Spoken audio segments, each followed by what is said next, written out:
আর যদি তোমার কাছে ব্ল্যাক ইয়ে থাকে না, তাহলে একটু এইখানে মেরে দিতে ওইখানে মিস্টেক ঘটে গেছে। কয়েকদিন আগে, জাস্ট 1 উইক আগে, যখন রয়্যাল এনফিল্ড হিমালয়ানকে নিয়ে পুরী যাচ্ছিলাম, তখন দেখছিলাম হিমালয়ানের যে মিটার কনসোল না, সেখানে সার্ভিস ইন্ডিকেটর ব্লিঙ্ক করছে, হুইচ মিনস সার্ভিসিং এর সময় চলে এসেছে। রেগুলার যে প্রপার মেইনটেনেন্স এর মধ্যে গাড়িটাকে রাখা উচিত, তার টাইম চলে এসেছে। এবং এটা হবে 4th সার্ভিসিং। মানে রয়্যাল এনফিল্ডে যে কোনো গাড়ি কেনার সময় 4টে সার্ভিসিং ওরা ফ্রি দেয় শোরুম থেকে, মানে সার্ভিস চার্জ ফ্রি থাকে। এই সার্ভিসটা হবে দ্য লাস্ট ফ্রি সার্ভিস। এর পরে সার্ভিস গুলো সমস্ত কিছু যাবে পেড সার্ভিস। তো আজকে সানডে, সকাল সকাল ঘুম থেকে উঠে পড়েছি, রেডি হয়ে পড়েছি, যাচ্ছি রয়্যাল এনফিল্ড হিমালয়ান 411 এর সার্ভিস করানোর জন্য। So let's go.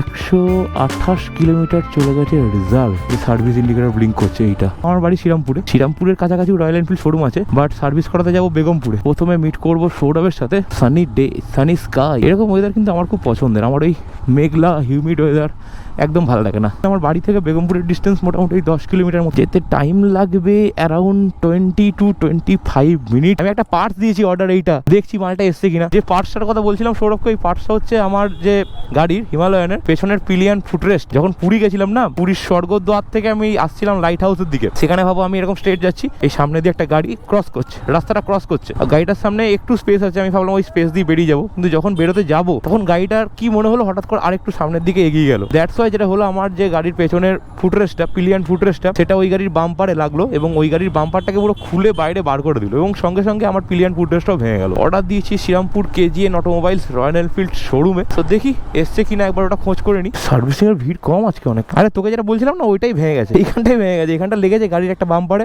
বাম্পারটাকে ছিটকে পুরো রাস্তার উপর ফেলে দিয়েছে। 4,000 টাকা নিলাম আমার থেকে। এই যে সৌরভের গাড়িটা হান্টার, এই আমার রয়্যাল এনফিল্ড হিমালয়ান, এই দুটো একই দিনে কেনা হয়েছিল, মানে 2022 সালের 3rd নভেম্বর কেনা হয়েছিল। আজকে অলমোস্ট 1.5 বছর হয়ে গেল। এর মধ্যে দুটো সার্ভিসিং আমি করেছি শ্রীরামপুর রয়্যাল এনফিল্ড শোরুম থেকে, আর একটা সার্ভিসিং করেছি বেগমপুর রয়্যাল এনফিল্ড শোরুম থেকে, এবং আজকে 4th সার্ভিসিং এটাও করাবো বেগমপুর শোরুম থেকে। এর পেছনে যে কারণটা তোমাদের বলছিলাম, যে কেন আমার বাড়ির সামনে রয়্যাল এনফিল্ড শোরুম থাকা সত্ত্বেও আমি বেগমপুর যাচ্ছি, তার এক এবং অন্যতম কারণ হচ্ছে দ্য স্টাফ বিহেভিয়ার এবং কাস্টমার স্যাটিসফ্যাকশন। এবং আরেকটাও কারণ আছে, শ্রীরামপুরে যে শোরুম, শ্রীরামপুরে যে সার্ভিস সেন্টার, সেখানে প্রচুর টাইম লাগে, প্রচুর রাশ থাকে, বাট বেগমপুরে অতটা রাশ থাকে না। বেগমপুরে গেলে মোটামুটি 1-2 ঘন্টার মধ্যে সার্ভিস হয়ে যায়, মানে বসে থেকে গাড়িটাকে সঙ্গে করে নিয়ে বাড়ি চলে আসা যায়। এখন এই বসন্তকাল তো, কি সুন্দর এই শিমুলগুলো ফুটেছে। এই রাস্তাটা হচ্ছে শ্রীরামপুরের নগার মোড়কে কানেক্ট করে দিল্লি রোডের সাথে। মানে আমরা এখন উঠবো দিল্লি রোডে, দিল্লি রোড ক্রস করে আমরা যাবো বেগমপুর। এই দিল্লি রোড থেকে আমরা সোজা বেরিয়ে গেলাম, এই রাস্তাটা সোজা চলে যাই বেগমপুর হয়ে, সোজা একদম শিয়াখালা আরামবাগের দিকে। আর যদি আমরা এদিকটাই যেতাম, ডান দিকে যেতাম, তাহলে ডান দিকে রাস্তাটা বেরিয়ে গেল সোজা একদম চন্দননগর হয়ে বর্ধমানের দিকে।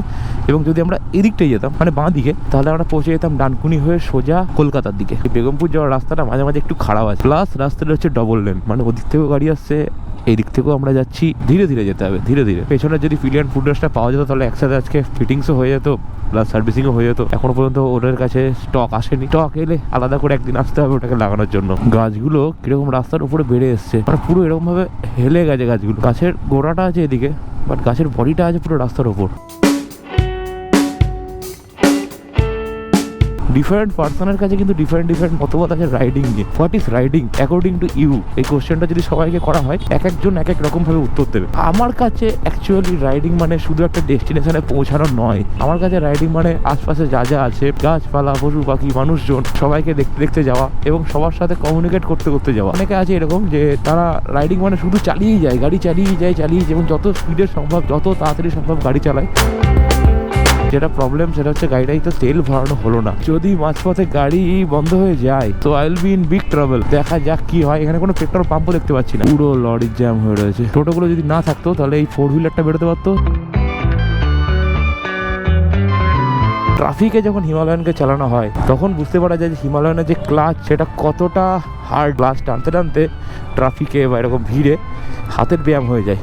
লম্বা হাইওয়েতে, লম্বা একটা এক্সপ্রেসওয়েতে ক্লাচের কাজ অনেক কম থাকে, কিন্তু কাজ যেটা থাকে সেটা হচ্ছে অ্যাক্সেলারেটর কন্ট্রোল। মানে হাতটাকে এরকম করতে হয়, তো ফলে ডান হাতে বেশি ব্যথা হয়, বা ট্রাফিকে বাঁ হাত বেশি ব্যথা হয়। এই ওপরে হচ্ছে দুর্গাপুর এক্সপ্রেসওয়ে, নিচ দিয়ে এই সাবওয়েটা দিয়ে আমরা ক্রস করবো এখন। আমি আগে একটা টাইম এসেছিলাম যখন এখানটা পুরো জলে ভরেছিল। রয়্যাল এনফিল্ড শোরুম, তোমাকে আমি ফোন করেছিলাম সার্ভিসিং এর জন্য, ওই হান্টার আর ইয়ের জন্য। হিমালয়ানের ব্লু বুকটা তোমাকে দিলাম হোয়াটসঅ্যাপে, ঠিক আছে? ওই হচ্ছে হান্টার, এই হিমালয়ান। প্রবলেম নেই বললি তো এক গাদা প্রবলেম বলে দিলি তো তুই। হর্ন বসে গেছে, এই বসে গেছে, ওই বসে গেছে, স্ট্যান্ড লুজ, হর্ন বসে গেছে, ক্লাচ টাইট করতে হবে, আর কি করতে হবে। রয়্যাল এনফিল্ডের ফোর্থ সার্ভিসে যা যা হয় আমি তোমাদের একটু ব্রিফলি বলে দিই। প্রথমেই বাইকের ব্রেক প্যাড চেক করা হয়, যদি ব্রেক প্যাড একদম খারাপ হয়ে গিয়ে থাকে তাহলে ব্রেক প্যাড চেঞ্জ করা হয়, আদারওয়াইজ ব্রেক প্যাড দুটোকেই ঘষে আবার লাগিয়ে দেওয়া হয়।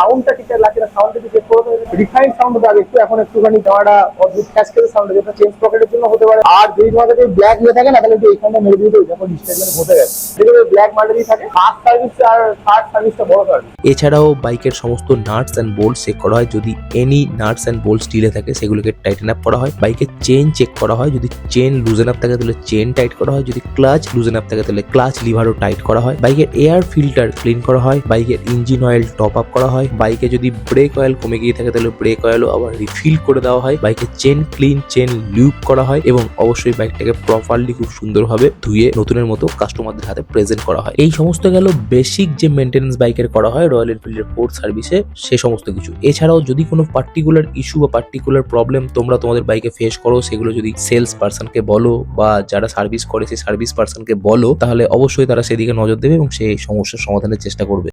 সার্ভিসিং এর কস্ট পড়লো 346 rupees. Chain clean, chain lube হয়েছে, তার সঙ্গে ইঞ্জিন অয়েলের জন্য টাকা নিয়েছে, আর তার সঙ্গে যেটা করেছে সেটা একটা কনজিউমার চার্জেস এরকম বলে কিছু একটা 118 টাকা নিয়েছে, যেটা নেওয়ার তো কথা নয়, কারণ এটা আমার ফোর্থ অ্যান্ড ফ্রি সার্ভিসিং। বলছে নতুন বছরের নিয়ম নাকি এটা। আর আমি বললাম হ্যান্ডেলটা একটু হালকা লুজ লাগছে বলে হ্যান্ডেলটাকে একটু টাইট করেছে। চালিয়ে তো এখন মোটামুটি ঠিকই লাগছে, আরও বুঝতে পারবো যখন গাড়িটাকে লংয়ে নিয়ে যাওয়া হবে বা গাড়িটাকে টানা হবে। আজকে আমাকে টানতে বারণ করেছে, বললো যে ব্রেক কম লাগতে পারে, সো প্লিজ বি অ্যালার্ট। মোটামুটি এখন 2:30, যখন ঢুকেছিলাম তখন ওই 10:30 মতো বাজে, বাট এখন 2:30। প্রচুর সময় লাগলো। আজকে সানডে, একটু বেশি ভিড়ও হয়। যে কোনো ওয়ার্কিং ডে যেগুলো থাকে সেই দিনে যদি যাওয়া যায় খুব তাড়াতাড়ি সার্ভিসিং হয়, কিন্তু সানডেতে একটু রাশ থাকে, কিছু করার নেই। 3টে বাজছে ঘড়ির কাঁটায়। এবার স্নান খাওয়া করে ভালো করে একটু দিবানিদ্র দিতে হবে। রবিবার দিন স্নান খাওয়া করে দিবানিদ্র দেওয়ার মজাই কুছ আলাগ হে। দেখা হবে আবার কোনো একটা নতুন ব্লগে, কোনো একটা ইনফরমেটিভ ব্লগে, কোনো একটা ট্রাভেল ব্লগে,